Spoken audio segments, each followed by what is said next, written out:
Welcome to Zee money health show. मैं हूं नेहा बजाज और हमेशा से हम हमारे शो में यही कोशिश करते हैं कि आपको मिलता है सुपर स्पेशलिस्ट मेडिकल एक्सपर्ट से, क्योंकि सही राय बड़ी मुश्किल से मिलती है। और आज के शो में हमारे साथ जुड़ रहे हैं डॉक्टर गोपीनाथ सतपथी, जो कि एक हेयर ट्रांसप्लांट सर्जन है और Lotus Hair Transplant Clinic Odisha Bhubaneswar के डायरेक्टर, ओनर, फाउंडर है।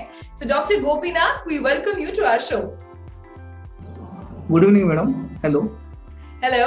ओके, सो जैसे कि हमने बोला, आप हेयर ट्रांसप्लांट सर्जन है और अब गए वो जमाने जब एक उम्र के बाद ही लोग हेयर ट्रांसप्लांट कराया करते थे।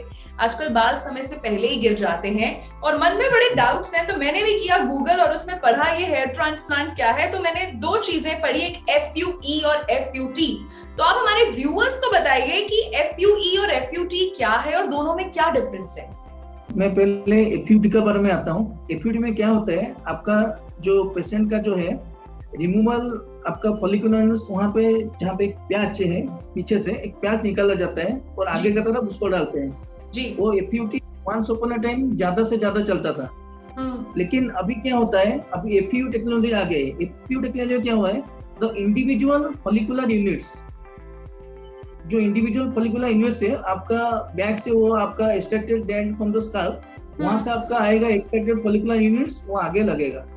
वो है FUE टेक्नोलॉजी, जो कि अभी ज्यादा से ज्यादा FUE टेक्नोलॉजी जाती है। हाँ, एक फॉलिकुलर ग्राफ्ट यूनिट्स निकाला जाता है पीछे से और वहाँ आगे आपका प्लांट हेयर प्लांट होता है। वो FUE टेक्नोलॉजी होता है। इनका फुल फॉर्म क्या है? Follicular unit extraction. और FUT का फॉलिकुलर यूनिट ट्रांसप्लांट।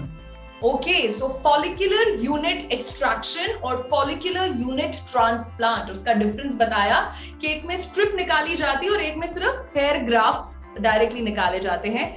तो डॉक्टर, आप ये बताइए, अब हमने दो टाइप तो जान लिए, बट इनमें से बेटर कौन सा है? जो एक पेशेंट प्लान कर रहा है हेयर ट्रांसप्लांट का, कैसे पता चलेगा कि उसे स्ट्रिप से मतलब FUE करवाना है या FUT करवाना है? मैडम, पहले तो FUT ज्यादा होता था, लेकिन FUT में इतना मतलब सक्सेसफुल नहीं है। FUT मेरा हिसाब से FUE ही सबसे मतलब more successful in human. Okay, तो डॉक्टर कह रहे हैं कि FUE यानी कि फॉलिकुलर यूनिट एक्सट्रैक्शन ज्यादा सक्सेसफुल है। अच्छा, ऐसा रीजन है क्या इसका कोई, डॉक्टर गोपीनाथ, कि FUE ज्यादा चलता है, ज्यादा कामयाब है? नहीं, ऐसा भी नहीं है। FUT भी चलता है, ऐसा कि नहीं। अभी भी FUT मतलब हो रहा है, कुछ जगह पे FUT हो रहा है। ऐसा नहीं कि पूरा सब हर जगह पे FUE चल रहा है जी। ओके। अच्छा, मुझे ये बताइए कि जब कोई पेशेंट हेयर ट्रांसप्लांट कराता है तो उसके बाद एक रिकवरी का भी टाइम होता है। कहते हैं कि हर एक प्रोसीजर के बाद एक रिकवरी पीरियड होता है। तो FUE और FUT में बेटर रिकवरी किस में होती है? बेटर रिकवरी तो होता है FUE में। ओके। क्योंकि ज्यादा स्कार मार्क नहीं रहता है। स्कार मार्क आपका FUT में क्या होता है, एक स्कार मार्क रहता है जी, जहाँ से आपका डोनर एरिया है वहाँ पे एक स्कार मार्क रहता है, बड़ा सा एक स्ट्रिप टाइप का एक पैचेस रहता है। लेकिन आपका FUE में आपका मतलब ज्यादा से ज्यादा छोटा छोटा स्कार रहता है, जो कि थोड़ा कुछ दिन जाने के बाद वो एक्चुअली मिल जाता है, स्किन के अंदर मिल जाता है FUE में। ओके। एंड डॉक्टर गोपीनाथ, एक और चीज जो एज अ लेमैन मेरे मन में आती है कि क्या हेयर ट्रांसप्लांट के बाद आप अपने नॉर्मल बालों को कंघी, शैम्पू, तेल, ब्लो ड्राई सब कर सकते हैं? आराम से ऐसा कुछ भी नहीं, आराम से कर सकते हैं। उसका फॉलिक्यूल, आपका जो मतलब फॉलिकुलर यूनिट ग्राफ्ट लगा है, उसके बाद आपको कुछ दिन आपका ड्रेसिंग करना है। उसके बाद आपका RL स्प्रे करना है। उसके बाद 4-5 दिन छोड़ के हमको शैम्पू करना है, वो मेडिकेटेड शैम्पू आपको करना है। उसके बाद धीरे धीरे आप आराम से, जब बाल उठ जाएगा आपका, आराम से आप कर सकते हैं, सब कुछ यूज कर सकते हैं। स्प्रे भी आराम से कर सकते हैं। क्या बात है, मतलब बालों का आप शैम्पू कर सकते हैं, ऑयल लगा सकते हैं, कॉम्ब कर सकते हैं। तो ऐसी कोई की बात नहीं है, बस इतना है कि आपको एक अच्छे हेयर ट्रांसप्लांट सर्जन से अपना हेयर ट्रांसप्लांट कराना है। अच्छा डॉक्टर, कभी कभी मैंने ऐसा देखा भी है, पढ़ा भी है कि लोगों को पस हो जाती है हेयर ट्रांसप्लांट के बाद। तो ये क्यों होती है और इससे कैसे बचा जा सकता है? हमारे व्यूअर्स को बताइए। ये आपको सही अच्छा क्वेश्चन पूछे हैं। देखिए, पहला जब हम स्टार्ट करते हैं, सबसे हमारा बेस्ट फोकस रहेगा स्टेरिलाइजेशन प्लांट। जितना अच्छा इंस्ट्रूमेंट स्टेरिलाइजेशन जितना अच्छा होगा, ओके। और उसके बाद आपका जितने भी सारे उसमें सब यूज होते हैं, आपको सब कुछ अच्छे तरह की मतलब तरीके करना होगा। जो भी कोई हमारा अभी ट्रांसप्लांट स्टूडियो, ये तो ऐसा कुछ नहीं है कि आप मतलब स्टीज मार दिए चले गए, ऐसा कुछ भी नहीं है। आपको ये टाइम लगाना है, ये भी बहुत टाइम लगता है। एक्सट्रैक्शन मतलब फॉलिकुलर यूनिट निकाल के आपका आगे लगाने के टाइम भी लगता है जी। इसलिए आपका क्या होता है, उसमें आपका क्या होता है, आपका जितना इंडिविजुअल जितना सारे इंस्ट्रूमेंट रहा उसको अच्छे तरह आपका मतलब इंस्ट्रूमेंट स्टेरिलाइजेशन प्रॉपर्ली होना चाहिए। उसके बाद भी हमारा इंस्ट्रूमेंट स्टेरिलाइज होने के पेशेंट का होने का, तो पेशेंट को भी पूरा एक्टिव रहना चाहिए। कैसा मतलब साफ रखूं, वही जगह आपको मतलब बार बार जो ड्रेसिंग करने के बाद कैसा क्या करना है क्या नहीं, उस हिसाब से आपको पेशेंट को मतलब पोस्ट इंस्ट्रक्शन दे देते हैं। ओके।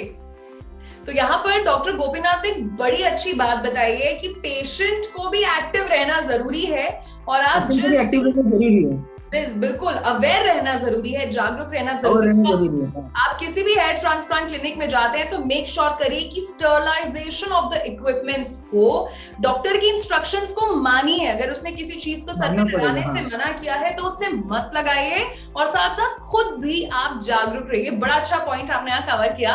अच्छा डॉक्टर गोपीनाथ जी, कुछ टिप्स आप जो शेयर करना चाहें, फॉर एग्जाम्पल अगर कोई हेयर ट्रांसप्लांट कराने वाला है, कोई ऐसे टिप्स की भाई ये मत करना है ट्रांसप्लांट के बाद, या कोई ऐसे प्रिवेंटिव मेजर्स जो आप सबके साथ शेयर करना चाहें? मैं तो एक बात बोल रहा हूँ, मतलब invest in your hair, it is the crown. Invest in your hair, it is the crown, you never take off. Okay, yes, ये ऐसा ताज है जो कभी नहीं जाएगा, कभी नहीं जाएगा। उसको आप अच्छे तरह उसका अब पहले जो आपका हेयर ट्रांसप्लांट होने के बाद कुछ दिन आप उसको मेंटेन कर देंगे तो और रहेंगे, तो आपका ये वाला आपका क्राउन एरिया है, ये वाला क्राउन हमारा कभी नहीं जाएगा। ये आप आराम से आपका ऑयल लगा सकते हैं, शैम्पू भी कर सकते हैं, उसको काट भी सकते हैं, स्ट्रेटनिंग भी कर सकते हैं, सब कुछ कर सकते हैं। अच्छा, ओके। और डॉक्टर साहब मैं बोल रही थी, कोई टिप्स जो आप पेशेंट्स को, मतलब जो सोच रहे हैं कि कराने के बाद क्या करना है, क्या मतलब मैं ऑफिस जा सकता हूँ, क्या नहीं करना है, बालों पे वैक्स नहीं लगाना, जेल नहीं लगाना, कुछ टिप्स जो आप देना चाहें? हाँ, पहले आपका कुछ दिन जाने के बाद आप तथा सन एक्सपोज में नहीं आने के लिए हम लोग पेशेंट को बोलते हैं। और पहले तो बात है, आप जैसा बोले कुछ मतलब जेल वगैरह कुछ नहीं लगाने के लिए बोलते हैं पहले कुछ दिन, 1 महीना या 1.5 महीना तक। और पेशेंट आराम से आज यूजुअल 7 दिन तक आराम से ट्रांसप्लांट होने के बाद आराम से घर पे रहेगा। उसके बाद जो भी कुछ होगा आराम से वो ऑफिस जा सकता है, लेकिन मतलब आपका मतलब जो कवर है जहाँ पे ट्रांसप्लांट होगा उसका आपका हैंडकरचिप है, आपका रुमाल या कुछ कपड़ा बांध के जाएं, और हेलमेट नहीं लगा सकता है। अगर ज्यादा से ज्यादा सन एक्सपोज होगा तो भी मतलब ट्रांसप्लांट के फेलियर हो सकता है। ओके, तो मतलब ऐसे चीजें जो किसी को नहीं पता था कि जब आप हेयर ट्रांसप्लांट कराते हैं उसके तुरंत बाद हेलमेट मत लगाइए, धूप से बचाव करिए, और साथ साथ अगर आपको जाना पड़ रहा है तो एक रुमाल रख लीजिए सर पे, और तुरंत अगर आपने हेयर ट्रांसप्लांट कराया तो केमिकल्स जैसे कि हेयर जेल्स, हेयर स्प्रेज और केमिकल वाली चीजों से बचिए, क्योंकि आपने भी इस प्रोसीजर को करवाया है तो ध्यान रखना बहुत जरूरी है। So thank you so much doctor Gopinath ji, आपने इतनी सारी चीजें हमें बताई। अच्छा, जाते जाते सभी व्यूअर्स को कोई एक हेयर टिप जिससे बाल अच्छे हों, आप प्लीज दीजिए सबको। पहले हेयर ट्रांसप्लांट करा दीजिए, ऐसा नहीं है, उसका भी बहुत सारे है। आप आराम से मेडिसिन यूज कर सकते हैं, अगर वहां से आपका रिकवरी हो गया आपको ट्रांसप्लांट करने का जरूरत नहीं। ओके, तो डॉक्टर का ये कहना है कि अपने बालों का ख्याल रखिए, ध्यान दीजिए डेफिनेटली, और आई एम श्योर ये टिप्स हम सब फॉलो करने वाले हैं। So thank you so much doctor Gopinath ji, आप हमारे शो में जुड़े और आपने इतनी अच्छी बातें शेयर की। एंड तो ये थे डॉक्टर गोपीनाथ जिन्होंने बताई हमें कई सारी बालों से जुड़ी बातें, FUE, FUT, और क्या क्या चीजें करनी है, क्या क्या नहीं करनी है। और डेफिनेटली हेयर ट्रांसप्लांट सेफ है, लेकिन पेशेंट को भी उतना ही एक्टिव रहने की, अवेयर रहने की। सो गाइस, मैं नेहा बजाज मिलूंगी आपसे नए एपिसोड में नए सुपर स्पेशलिस्ट के साथ, नए टॉपिक के साथ। मीनवाइल आप हमारे फेसबुक, यूट्यूब और इंस्टाग्राम चैनल को सब्सक्राइब करना ना भूलें। स्वस्थ रहे, मस्त रहे और अपनी सेहत का ख्याल रखें, और देखते रहिए जी मनी हेल्थ शो। अच्छी सेहत हमारा वादा। Good bye.